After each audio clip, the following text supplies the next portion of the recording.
Magandang umaga po sa ating lahat. Sabi nga po kanina ni Denmark, last Sunday na ng first month of year 2025. May mga pahabol pa ba kayong goals in life na gusto nyong ilista at ma-achieve ngayong taon na ito? Yan. In the past Sundays, we studied the ways of God, how He guides us, and He comes alongside us as we journey to the path of righteousness. As the year starts, most of the people are recharged and feeling hopeful kasi po excited sila sa gagawin ng Panginoon for the new year. Di ba po? Pagka mag-e-end na yung taon, nagpapasalamat tayo sa mga nangyaring mga bagay, and the start of the year, we look forward kung ano ang ahead sa atin. So, start ng taon, we start to write our goals. We start dreaming and planning kung anong direksyon tayo i-lead ni Lord. Yan, hindi lang sa simbahan, kasi sa simbahan meron tayong mga planning, budgeting, tapos yun, nilalatag natin yung schedules na gagawin natin for the whole year. But also, in the aspect of our family, community, and even personal development. Sino po rito yung naglilista siya ng kanyang personal goals every year?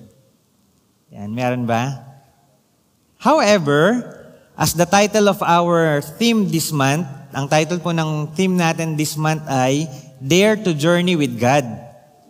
Our Christian life is not just about setting goals, not just about dreaming, and not just about planning, but about daring to walk with God from start to finish. Hindi po puro lang simula.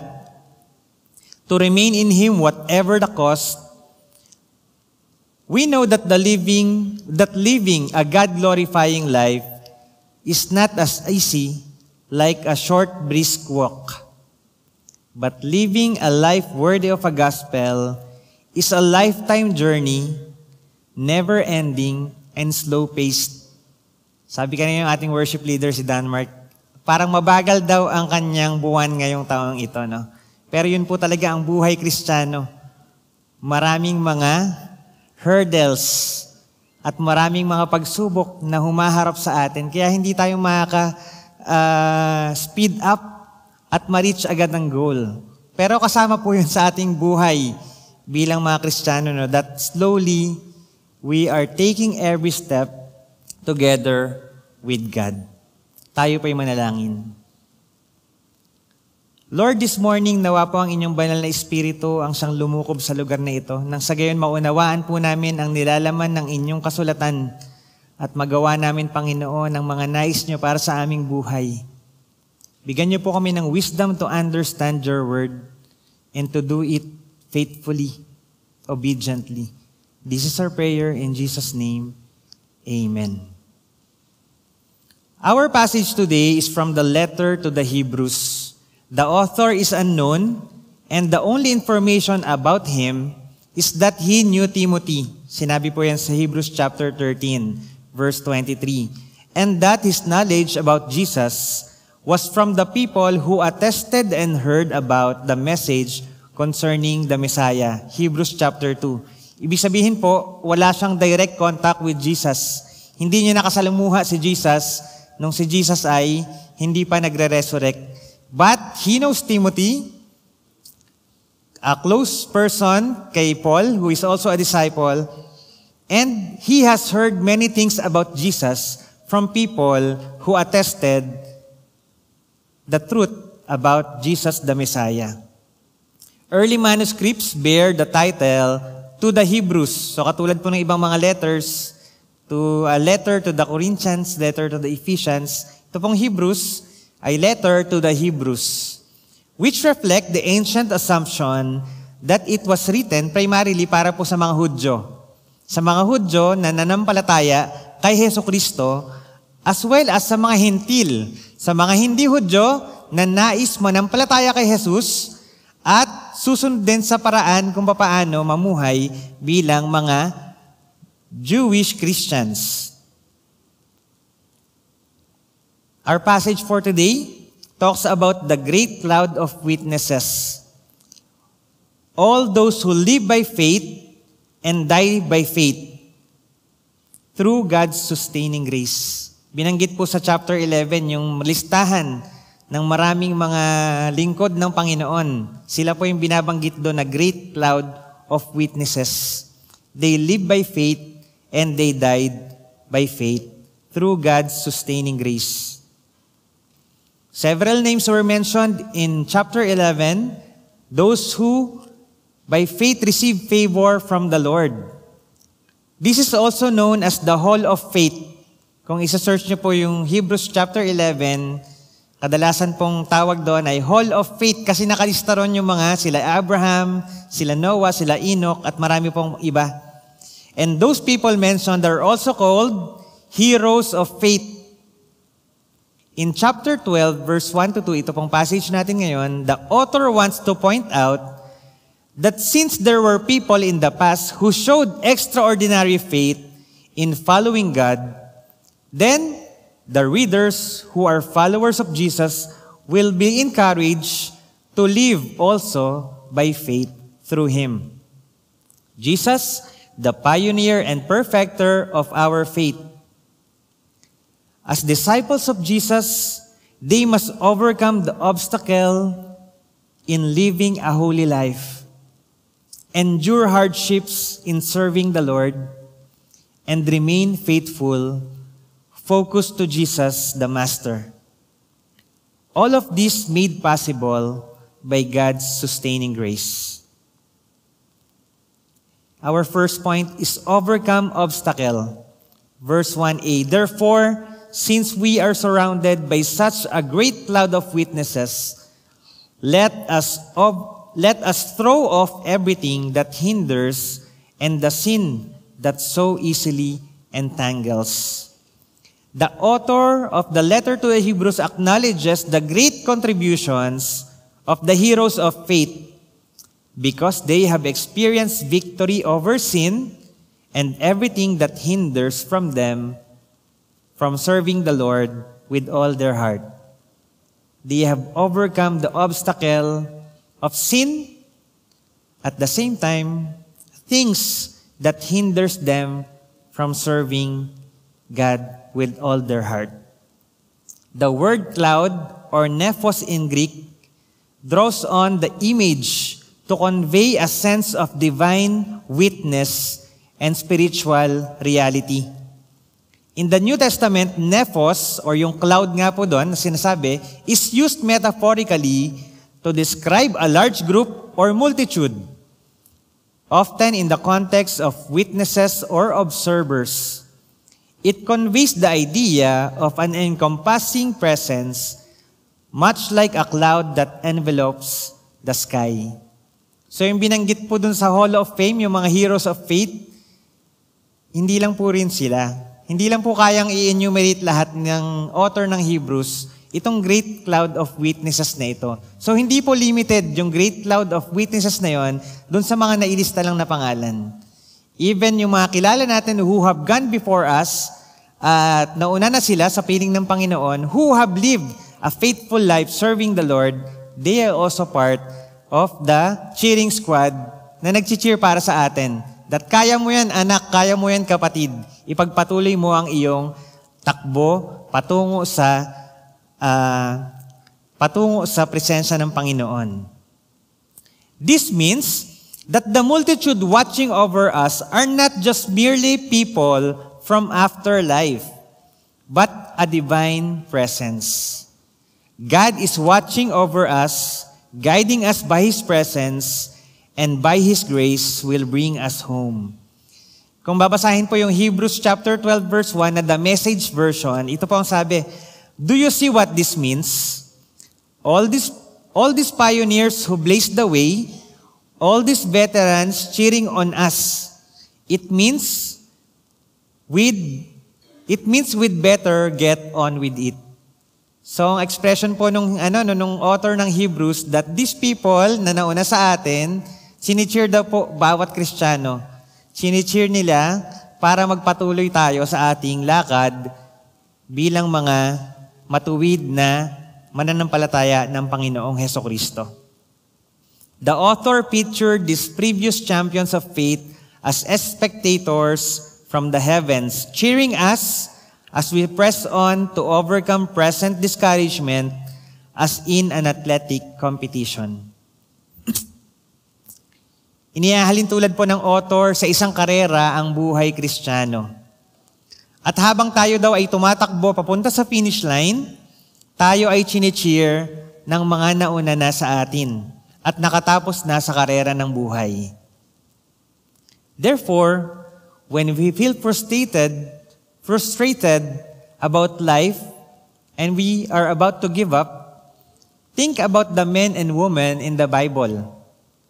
Or think about the friends, relatives, kamag-anak natin who have gone before us, who have lived a worthy life, so that we can be encouraged to move forward to reach the goal. Moreover, God's mighty presence will be our guide to overcome the obstacles in life. In our passage, the author speaks about the things that hinders and the sin that easily entangles. Sin can hold us back, but there are also things that may not be sin, but are merely hindrances that can keep us from running effectively the race God has for us. Nakuha po natin yun. Hindi lang po kasalanan yung pwedeng maghinder sa atin para gawin yung will ng Panginoon sa ating buhay. Para mangyari yung kalooban ng Panginoon sa ating buhay. Kasi minsan masyado tayong nakafocus na hindi sa binibilang natin kung ano yung mga kasalanan. But sabi po rito sa Hebrews, hindi lang yung kasalanan ang nakakapaghinder, but other things, not sins, that hinders us from following the will of God in our lives. Yung mga major decisions po ng ating buhay, hindi naman kasalanan yun, di ba? Pipili ka lang naman ng mga options mo sa buhay. But it is better to do the will of God in your life. As we grow older, we can easily identify what's right from wrong. As we grow older, we will know what sin is and what are the things na hindi kasalanan. But as we grow deeper in our faith, we develop a discerning spirit to know God's will for our life. As we grow deeper in our faith, we develop a discerning spirit to know God's will for our life. Saan ba ako bibili ng bahay? Sa gantong city ba o sa ganyang city? Anong kurso ba ang kukunin ko sa kolehiyo? Ganto o ganyan? Sino bang liligawan ko at papakasalan ko in the future? Sige ano ba o si ganyan?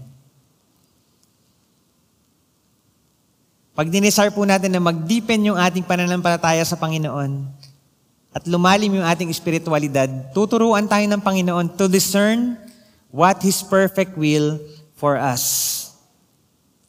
Therefore, the obstacles in life are not just sins. It could be actions or decisions that make us drift away from the Lord. It could be attitudes or thoughts that slow down our spiritual growth. But the good thing is that we are overcomers. Through God's sustaining grace, we can face life's obstacles and become stronger in our faith. Hebrews 11:1, ito pong sabi, now faith is confidence in what we hope for and assurance about what we do not see. This year, let's have this kind of confidence to trust in the Lord Jesus Christ for the things we hope for and the uncertain things that lies ahead. Number 2, endure the race. And let us run with perseverance the race marked for us. Sino po ba dito yung nakasali na sa race? Yan, meron ba? Ayan, meron sa likod. Yan. Marami po kasing uri ng race. But generally, most of those race are tests of endurance. Marathon, may nag-marathon na po ba rito? Formula 1, racing, siguro walang ganito, medyo mamahaling karera yun. Hindi lahat makakasali. Or cycling, yan ako po nakasali ko sa XCO, yung cross-country na mountain bike race. Mga ilang beses po yun before. Those are some examples ng mga race na pwede nating makita. And these races are test of endurance. People compete to be there. The author of the letter to the Hebrews metaphorically described the Christian life as a race. Nung sumali po ako sa cross-country mountain bike, hindi naman din talaga ako malakas na manlalaro. Ginawa ko lang po yun, parang fun lang. Siyempre may pag nag-race kayo, meron doon mga ina-expect na finishers talaga, no?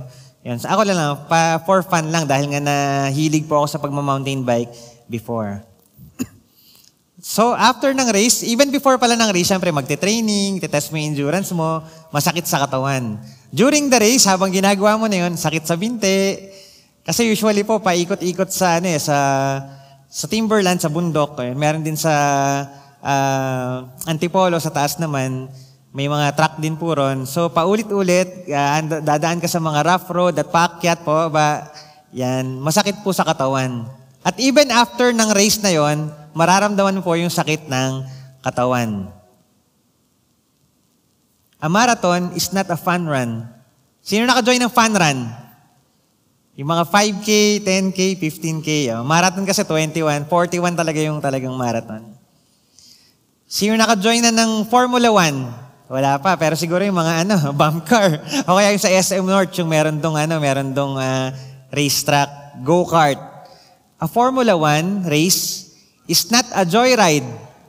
Iba po yung joyride. And a cross-country mountain bike race is not a ride in the park. Those are races. Magkaiba po yung mga fun run, mga joyride, ride in the park sa tunay na race. Those are serious racing activities that requires commitment, training, and endurance. Race in Greek is agon, the root of the English word agony or agonize.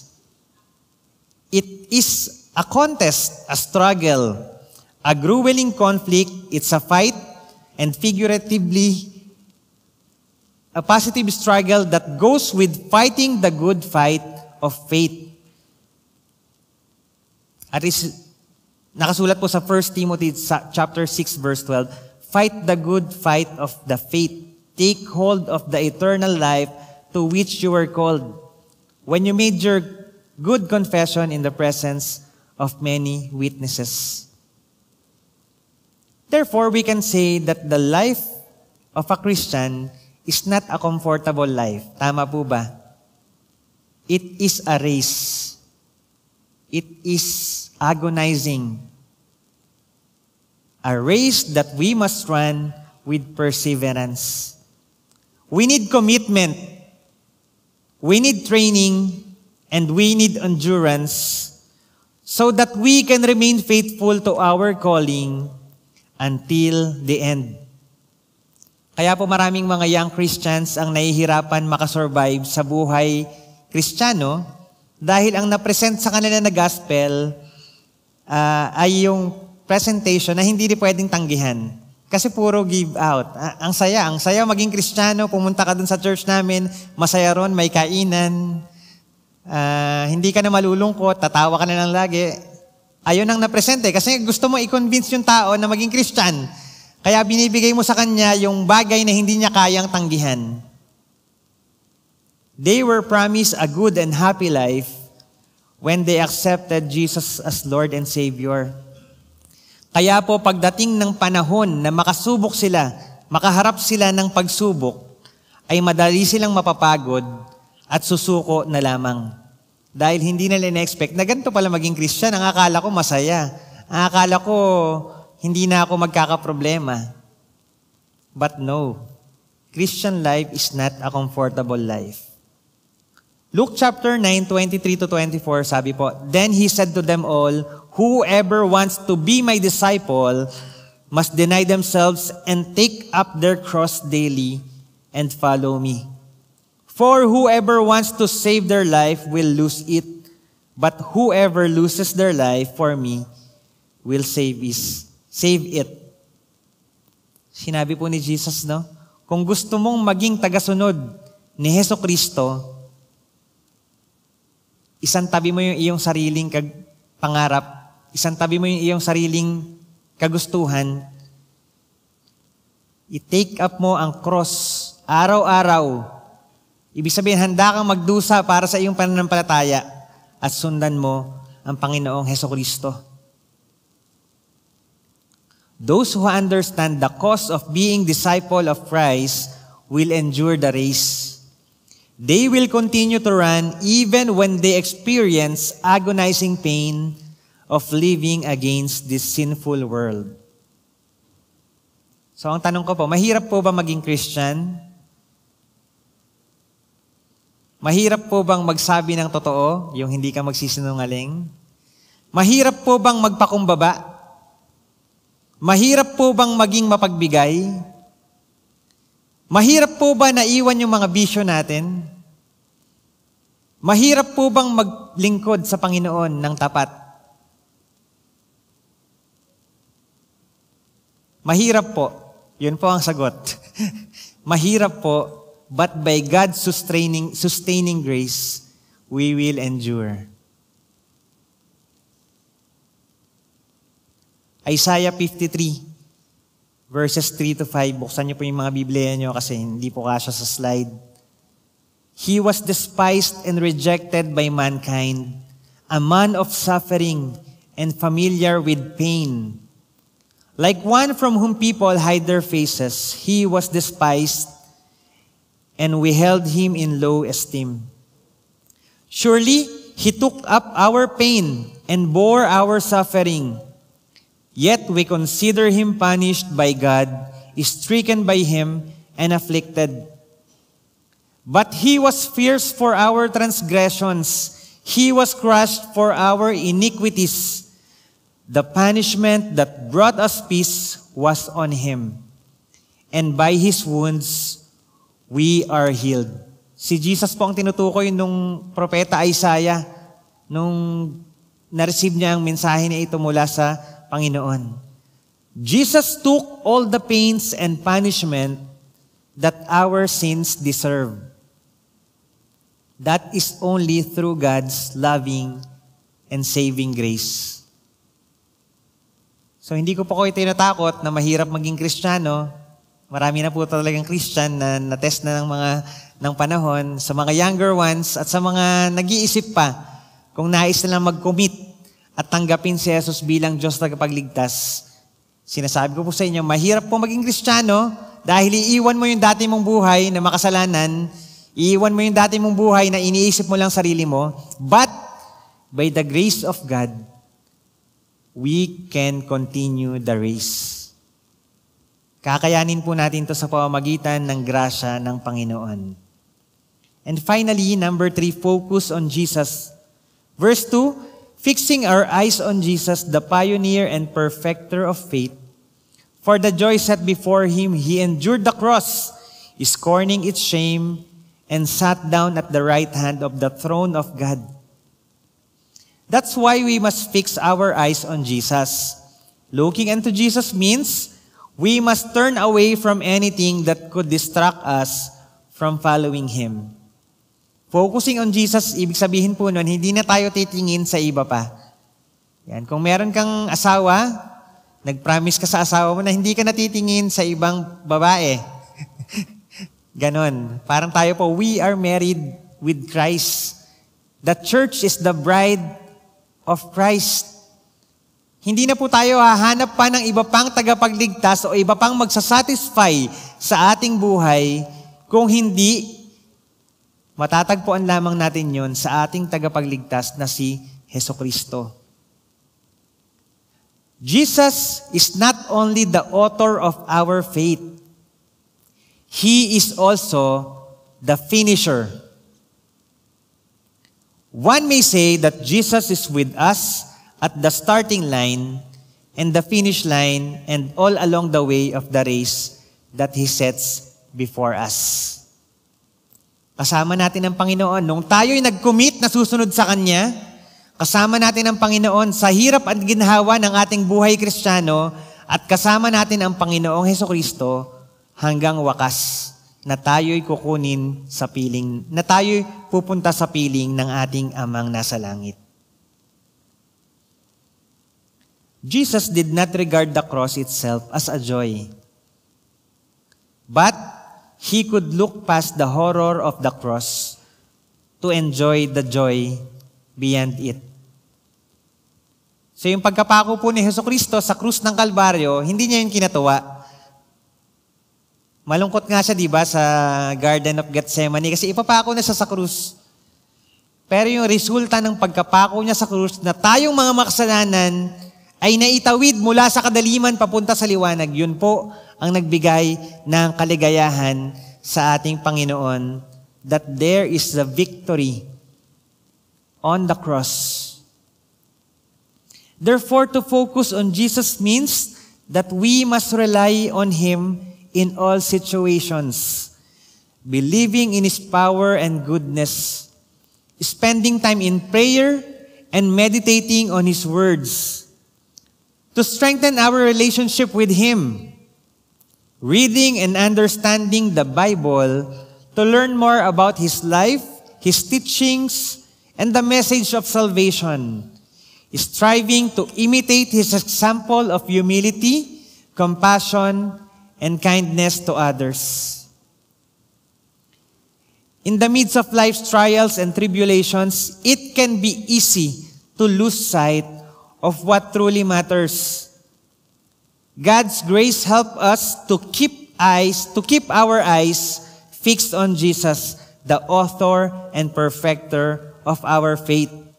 By focusing on Him, we find our guiding light that lead us through the difficult times. Jesus' life and teachings offer us a model to emulate or to imitate, and His presence provides us with comfort and hope. God's grace is the sustaining force that empowers us to overcome obstacles, endure the race set before us, and maintain our focus on Jesus. By relying on His grace, we can navigate life's challenges with perseverance and unwavering faith, knowing that Jesus is the ultimate source of our strength and guidance. Through His example and teachings, we find the support and encouragement needed to remain steadfast in our spiritual journey. Let's pray.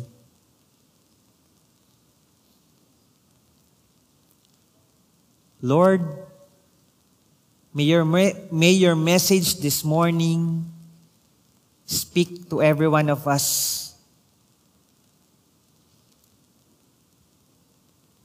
Tapos na po yung January after ng ilang araw. But our commitment in serving you will never end. At alam namin, Panginoon, yung mga plans namin sa buhay, yung mga nais namin for this year, kung iaalay namin, Panginoon, sa inyong kalooban, kami po ay makakatakbo at makakalaban sa karera ng buhay na nananatili sa inyong kapangyarihan at nananampalataya sa kaligtasan na dala ng inyong anak na si Jesus. Maraming salamat, aming Ama.